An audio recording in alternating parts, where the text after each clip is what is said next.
There is a moment, and most people have lived it. Even if they've never said it out loud, a moment where you look at your own life and barely recognize it, where the person staring back at you in the mirror feels like a stranger, where exhaustion isn't just in your body, it's in your soul. Maybe you built something, a version of yourself, and somewhere along the way, it collapsed. Maybe life did what life always does. It broke you without asking permission. Or maybe nothing dramatic happened at all. Maybe you just drifted, slowly, quietly, until you woke up one day and realized you'd been living on autopilot for years. If any part of that landed, stay with me, because what I'm about to share with you is not a motivational speech. It is not a list of habits that will fix you in 30 days. What I'm about to share with you is a system, built not by modern self-help gurus or social media philosophers, but by 3 men who had every reason to fall apart, and chose not to: Marcus Aurelius, Epictetus, Seneca. And today we are going to rebuild mind, body, soul. 7 brutal, honest, life-changing rules. Let's begin. Welcome to Wisdom of the Stoics, where ancient philosophy meets the real, raw challenges of modern life. If you're new here, I'm glad you found this. And if you've been with us for a while, you already know what this channel is about. We don't do surface level, we go deep. Today is going to be one of those deep ones. Before we get into rule number 1, I want to ask you something. And I want you to actually think about it, not just scroll past it.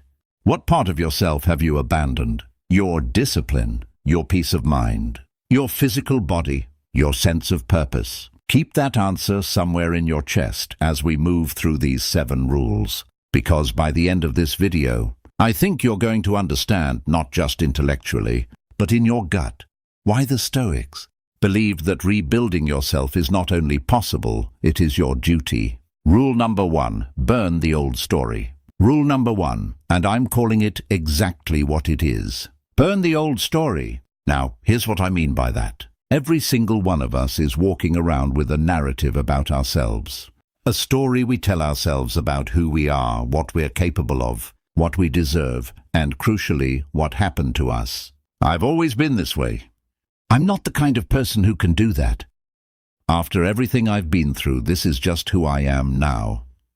Sound familiar? The Stoics had a word for this kind of thinking. They called it fantasia, the impression, the mental image we construct of reality and then fatally mistake for reality itself. Marcus Aurelius wrote in his Meditations, a journal. Remember, that was never meant to be published.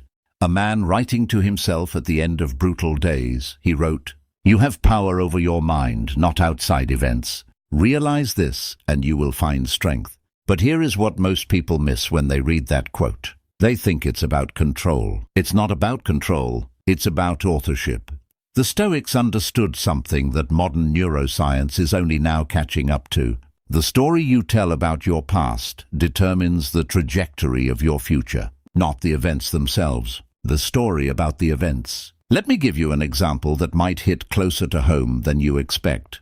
2 people go through a painful divorce. Same legal process. Same loss, same grief. One person tells themselves, "I wasted years of my life. I'm damaged. I don't know who I am anymore."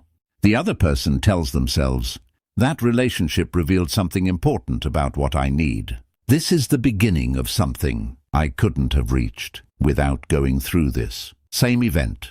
2 completely different trajectories. That is not toxic positivity. That is not pretending the pain didn't happen. That is what the Stoics called reframing, and it is the foundational act of every single rebuilding journey. Epictetus, the man who was born a slave, who was literally tortured by his master, who had his leg broken and reportedly looked at his tormentor calmly and said, "You are going to break it."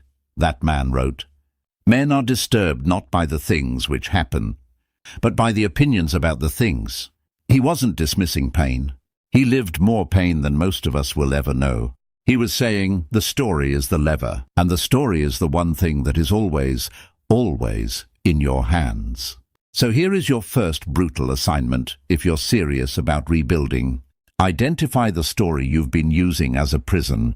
What narrative have you repeated so many times that it's calcified into an identity? Write it down, look at it, And then ask the Stoic question, is this story true, or is it merely familiar? Because familiar and true are not the same thing, and the Stoics knew that the most dangerous prison is the one you build inside your own mind, because it has no visible walls. Rule number 2, make peace with your mortality, then use it. Rule number 2, and this one makes people uncomfortable. Good.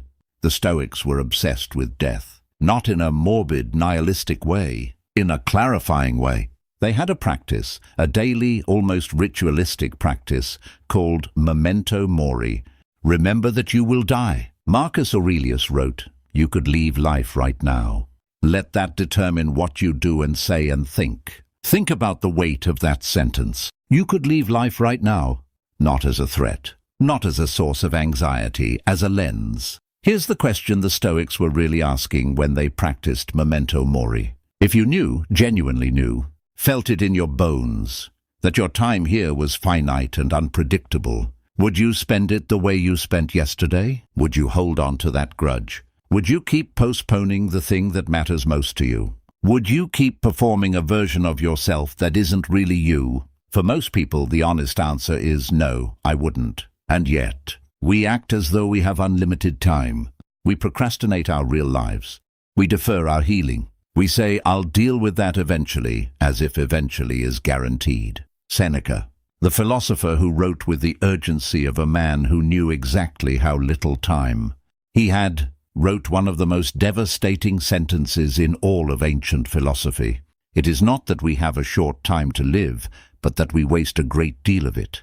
He wasn't talking about productivity. He wasn't talking about optimization. He was talking about presence.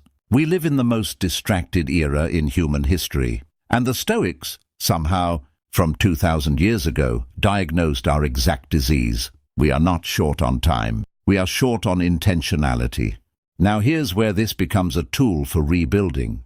When you make peace with your mortality, not as an abstract concept, but as a lived reality, something profound happens. Your priorities clarify with a sharpness that no life coach can manufacture. The things that seemed urgent stop feeling urgent. The things that seemed too scary to attempt stop feeling so frightening, because the alternative to attempting them is running out of time having never tried. There is a story, possibly apocryphal, but powerful regardless, of a Roman general who, when he won a great military triumph and paraded through Rome to the cheers of thousands, had a slave standing behind him in his chariot, whispering into his ear, memento mori. Remember you will die, not to destroy the joy of the moment, but to sharpen it, to make it real, to prevent the general from becoming drunk on ego and losing sight of what actually mattered. That is the second rule. Remember that you will die, and let that memory rebuild you. Because when you truly internalize your finitude, you stop wasting your days on things that don't matter. And you start, sometimes for the first time, actually living. Tell me in the comments right now, and I genuinely want to know this. What is the one thing you've been putting off that, if you truly remembered your mortality, you would start today? Drop it below. You might inspire someone else in this community who needed to see exactly that. Rule number 3, discipline your body to free your mind. Rule number 3, and this is where it gets physical. Here is something the Stoics understood that modern wellness culture often gets exactly backwards. You cannot rebuild your mind if you have abandoned your body. They are not separate. They never were. Marcus Aurelius, Emperor of Rome, arguably the most powerful man on earth during his reign, was known to rise before dawn, to train, to endure physical hardship deliberately, not because he was forced to, but because he understood something fundamental. The body is not the enemy of the philosophical life. It is the foundation of it. Epictetus put it bluntly, and Epictetus was always blunt. First, say to yourself what you would be, then do what you have to do. Notice that. Do what you have to do. Not what you feel like doing. Not what's comfortable. What you have to do. Now I want to address something here, because I know this is going to land differently for different people watching this. Some of you are physically rebuilding alongside everything else. Some of you have been through illness, injury, burnout, and the body you're working with is not the body you used to have. The Stoics would not shame you for that. They would tell you this: the discipline is not about the result of the physical act. It is about the act of doing it anyway. Because here is what happens in your mind when you do something hard, consistently, deliberately, even something small. You build evidence for yourself. Every time you do the thing you said you would do, wake up at the time you set, do the walk you planned, prepare the meal instead of ordering the easy option, you are casting a vote for a new identity. And identity, as the Stoics knew, is not what you declare. It is what you demonstrate, to yourself first, and then to the world. Seneca wrote, "Hang on to your physical self. Make sure food and drink are taken for the sake of health, not pleasure." Again, the Stoics were not ascetics for the sake of suffering. They were disciplined for the sake of clarity. Here is a pattern I want you to notice in your own life, and I genuinely encourage you to be honest with yourself about this right now. When your body is neglected, when you're undersleeping, undermoving, eating things that drain you, how sharp is your thinking? How resilient is your emotional state? How much do you trust yourself to make good decisions? Probably not very much. And conversely, think about a time when you were genuinely taking care of your body. When you were sleeping well, moving every day, eating in a way that felt nourishing. How different did your mind feel? How much clearer were your thoughts? How much more capable did you feel of handling difficulty? There it is. The body is the hardware on which the mind runs. Neglect the hardware long enough, and the software, no matter how sophisticated, begins to fail. The Stoic rule is this: treat your body as a tool in service of a life well lived. Not a trophy, not a temple of vanity, a tool. Maintain it, train it, respect it. Push it reasonably and consistently. Not to look good for other people, to think clearly enough to live well. Rule number 4, kill what you cannot control. Obsess over what you can. Rule number 4, and I'll tell you right now, this one changes everything. When you actually internalize it, at the absolute core of Stoic philosophy, the heartbeat beneath everything else is a single, deceptively simple distinction. There are things within your control, and there are things outside your control. The Stoics called this the dichotomy of control, and Epictetus placed it on the very first page of the Enchiridion, his handbook for life, as if to say, get this wrong and nothing else matters. He wrote, make the best use of what is in your power and take the rest as it happens. Simple words, radical application.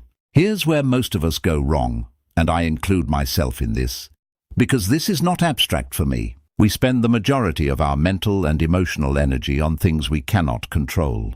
What other people think of us, the economy, our past decisions, other people's behavior, the news, social media algorithms, whether someone replies to our message, whether our efforts get recognized.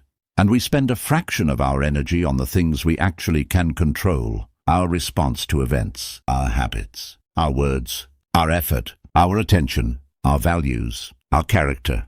The Stoics would look at modern life with its 24-hour news cycle, its social media, its relentless comparison culture, and they would say, you have built the most sophisticated anxiety machine in human history, and you spend your entire day feeding it. And they wouldn't be wrong. Marcus Aurelius dealt with plagues, wars, political betrayals, family tragedy, and an empire that seemed perpetually on the edge of collapse. And yet the meditations, written during those years, reveal not a man consumed by chaos, but a man practicing daily the discipline of returning his focus to what was within his sphere. He wrote, waste no more time arguing about what a good man should be. Be one. Cut through everything. Cut through the debate, the hand-wringing, the endless analysis paralysis. Be one. Here is the rebuilding exercise embedded in this rule. Take a piece of paper, right now if you can, and draw a line down the middle. On the left, everything you are currently worried about, anxious about, or spending mental energy on. On the right, only the things from that list that are actually, genuinely within your power to change or influence. Look at how the columns compare. For most people, and again I include myself in this, the left column is enormous. The right column is small, specific, actionable. The Stoic practice is to aggressively move your attention from the left column to the right column. Not once, not as a resolution, as a daily discipline, as a practice you return to every single morning. Because anxiety, true, chronic, depleting anxiety, is almost always the result of pouring energy into the left column, while neglecting the right one. You cannot control the storm. You can always choose how you stand inside it. Rule number 5. Embrace voluntary hardship. Rule number 5.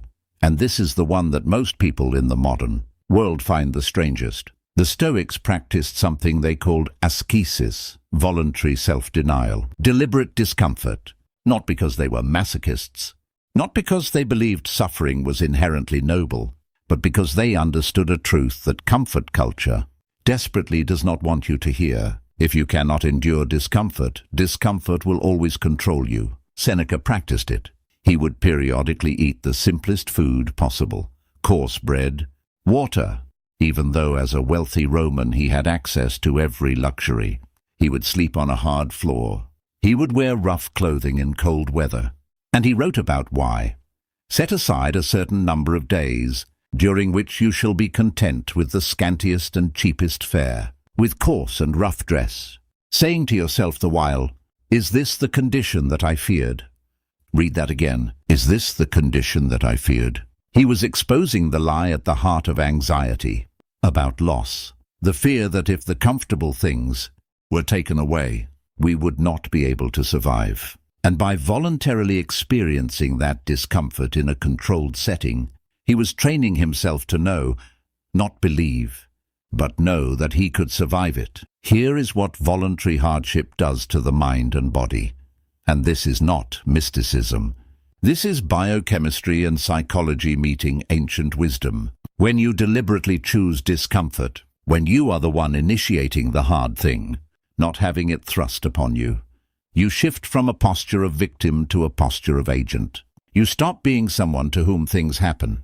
You start being someone who chooses, and that shift, from passive to active, from reactive to intentional, is the foundation of every lasting transformation I have ever heard of. This doesn't have to be dramatic. You don't need to climb a mountain or take an ice bath in a frozen lake, though those things have their place. It can start small, deliberately small. Wake up at the time you said you would, even when you don't feel like it. That is voluntary hardship. Skip the comfort food when you're emotional and sit with the emotion instead. That is voluntary hardship. Do the hard conversation you've been avoiding. That is voluntary hardship. Spend 1 hour in silence with no entertainment, no distraction, just yourself and your thoughts. For most people today, that is genuinely the hardest one. Every time you choose the hard thing voluntarily, every time you are the author of your own difficulty, you are doing what the Stoics called building the soul, not the body, not the resume, the soul. And that brings us to something I want to pause on for a moment, because it leads us directly into Rule 6, if you've been finding this valuable. If something in this video has already shifted something for you, please take a second and hit that like button. It genuinely helps this content reach people who might need exactly this. And if you haven't already subscribed to this channel, now is a good time. We go this deep every single week. Rule number 6, practice amor fati, love what is. Rule number 6, and if I'm honest with you, this is the one that took me the longest to understand. Not intellectually, actually understand. The Stoics, and most famously, Marcus Aurelius, practiced something they called amor fati, love of fate, not acceptance of fate, not resignation to fate, love of fate. Every circumstance, every setback, every loss, every humiliation, every failure, everything that was not supposed to go the way it went. Love it. Now, before you close this video or write this off as idealism, hear me out. Because this concept, when you actually understand what the Stoics meant by it, is one of the most empowering ideas in the entire history of philosophy. Marcus Aurelius wrote, "A blazing fire makes flame and brightness out of everything that is thrown into it."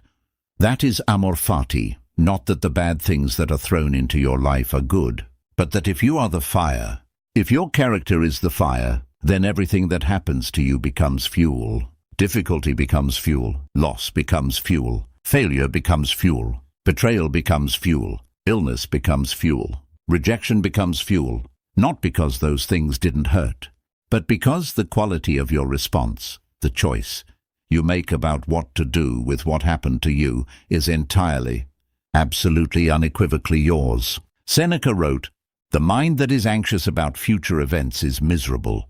And the inverse of that, the mind that has made peace with the past, that has chosen to love what is rather than mourn what was supposed to be, that mind is capable of extraordinary things. Let me be clear about something, because I think this rule is often misunderstood. Amor fati is not about pretending you are okay when you are not. It is not about suppressing grief or bypassing the legitimate pain of real loss. The Stoics felt things. Marcus Aurelius mourned. Seneca grieved. Epictetus was a man who lived in chains and knew what despair smelled like. Amor fati is not the absence of feeling. It is the choice made in the aftermath of feeling to use what happened as raw material rather than as an epitaph. Here is the question this rule asks you to sit with. What is something that has happened to you? Something you didn't choose? Something that hurt? Something you are still in some way carrying, that you have not yet been able to love? Not excuse, not rationalize. Love, as in, what might this have been preparing you for? What might you only be capable of now because of what that experience demanded of you? That is not a question with an easy answer. The Stoics never promised easy answers. But it is the question that separates people who are rebuilt by their hardship from people who are merely broken by it. Rule number 7, build your character as if it is the only thing that survives. Rule number 7, the final rule, and I've saved this one for last. Deliberately, because everything else in this video leads here. The Stoics believed that there is exactly one thing that cannot be taken from you. Not your health, that can be taken. Not your wealth, that can be taken. Not your reputation, that can be taken, and often wrongly. Not even the people you love. Death takes them, or time does. The one thing that cannot be taken from you is your character. The quality of the choices you made. The integrity you maintained when no one was watching. The kindness you offered when kindness cost you something. The discipline you practiced when the world would have forgiven you for giving up. Marcus Aurelius wrote, "Mai siti tondabi." And this may be the most important sentence in the entire Meditations. Waste no more time arguing about what a good man should be. Be one. Not think about being good. Not aspire to being good. Not post about being good. Be one. Here is what the Stoics understood about character that modern culture has almost entirely forgotten. Character is not a destination. It is a practice. It is built or destroyed in the 10,000 small choices that no one sees. The moment you choose honesty when lying would be easier. The moment you choose patience when impatience is boiling in your chest. The moment you choose to be present for someone when distraction would be more comfortable. Each of those moments is a vote. And over a life, over years of those votes, you build something, or you don't. Epictetus said, "First say to yourself what you would be, then do what you have to do." Notice the order. First decide who you are going to be, then act accordingly. Not wait to see how I feel, then decide. Not act according to my mood. Not be good when it's convenient. Decide, then act. The rebuilding of your soul, which is what this video has always been about, beneath every rule, is ultimately a question of character. You can rebuild your mind by telling a better story. You can rebuild your body by embracing discipline. You can rebuild your emotional life by practicing the dichotomy of control. But what holds all of that together? What makes the rebuilding permanent rather than just another fresh start that fades in 3 weeks is character, because character is what you are when the enthusiasm is gone, when the motivation has evaporated, when no one is cheering for you, when the results haven't come yet, when it would be so easy, so understandable, so human to stop. That is the moment character speaks. And the Stoics believed, and 2,000 years of evidence suggests they were right, that a person of genuine character cannot be ultimately broken by anything the world throws at them. They can be hurt. They can be knocked down.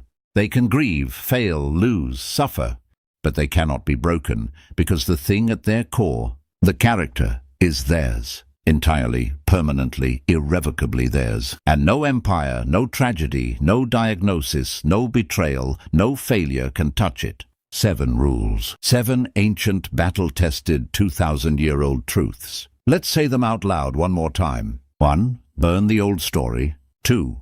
Make peace with your mortality, then use it. 3. Discipline your body to free your mind. 4. Kill what you cannot control. Obsess over what you can. 5. Embrace voluntary hardship. 6. Amor fati. Love what is. 7. Build your character as if it is the only thing that survives. I want to say one last thing before we close. These rules are called brutal. In the title of this video, I called them brutal because they do not offer you comfort. They do not tell you that you deserve ease, or that the world owes you a break, or that healing should happen on a timeline that feels fair. They don't offer those things because those things are not the point. What the Stoics offer instead is far better. Agency, the unshakable knowledge that no matter what has happened, no matter how far you feel from the person you want to be, the next choice is always yours. And if the next choice is yours, then the next hour is yours. And if the next hour is yours, then the next day is yours. And if you string enough of those together, with discipline, with honesty, with character, then the life is yours. That is the Stoic promise. Not easy, not comfortable, but real. And I genuinely believe, that every single person watching this video right now is capable of exactly that. If this video meant something to you, if even one of these rules landed in a way that shifted something, share it with someone who needs it. You don't have to know exactly what they're going through. Sometimes we share things because we sense that someone needs to hear that they are not broken beyond repair. Leave a comment and tell me which of these 7 rules spoke to you the most. And more importantly, what is the first thing you're going to do differently, starting today? I read every comment on this channel. I want to hear from you. Subscribe to Wisdom of the Stoics if you haven't already. We go this deep every single week. There is much more to explore. The ancient wisdom is vast, and we've only just begun. And until next time, remember what Marcus Aurelius wrote to himself, alone at the end of long and difficult days. You have power over your mind, not outside events. Realize this, and you will find strength. Go find yours. If you enjoyed this, you'll love our video on Marcus Aurelius, advice for people who feel tired of life, linked right here. And we have something on Stoic habits for managing overthinking that might be exactly what you need next. Both are on screen now. See you the